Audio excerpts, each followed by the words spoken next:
Review the receipt of missing information.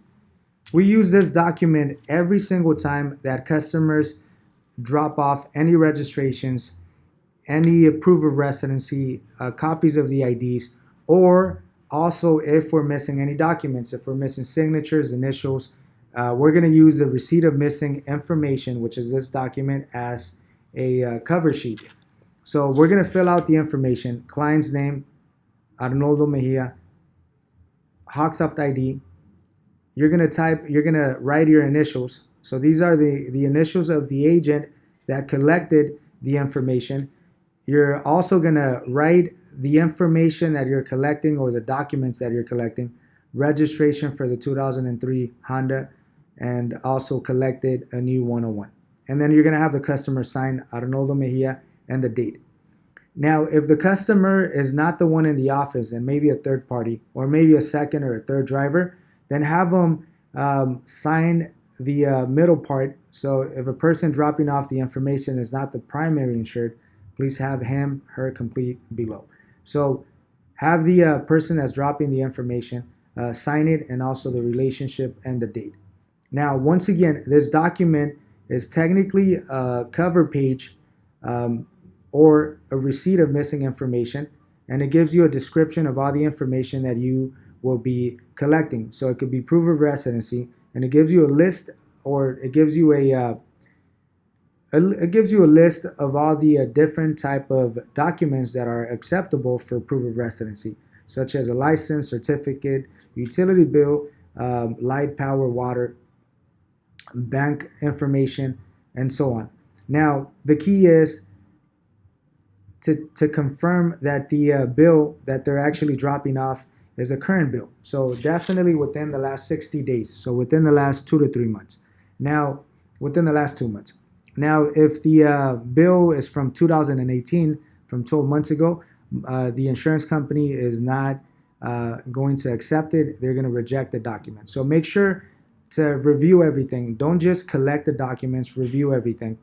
Vehicle registration, once again, you're going to have to make sure that the registration that you're collecting matches the vehicles on the Hawksoft. Also, make sure that the registration is active. It gives you the date on the top.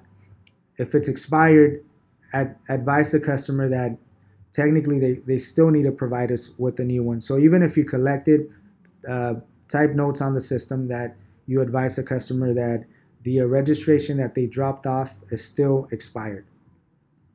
Also, if they're dropping off any registrations, make sure that the register owner on the registration is either added or excluded on the Hawksoft. If the registration is under someone else's name and that person is not on the policy, you're going to have to process an endorsement excluding the register owner.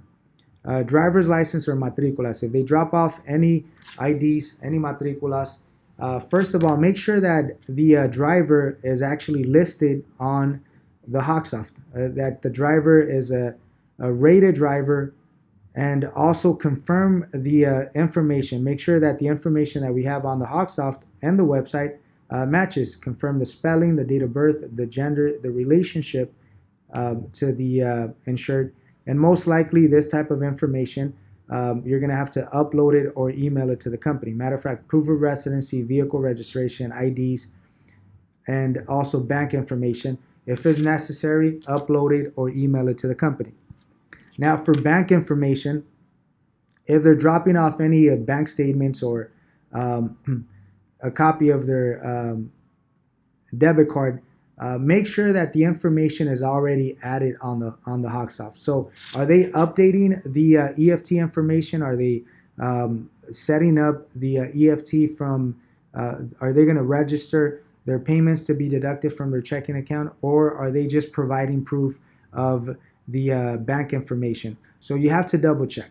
So log into the website, go to AutoPay, confirm the information there. If the checking account information or the debit card is not registered, then you're going to have to process an endorsement to actually add the bank account as an EFT option. Now, if the information is there, just make sure that it's accurate. Make sure the routing number, the account number or the debit card information matches, and you should be able to view the information online. Now, if the information doesn't match, then just process an endorsement to update the checking account information. So once again, receipt of missing information. Every single time they drop off any paperwork, any documents, or if you collect any registrations, if you collect any missing signatures, that means you're going to collect a document with the signature. It's mandatory for you to print a receipt of missing information, fill out the information on the top, and attach it to the documents that you're collecting.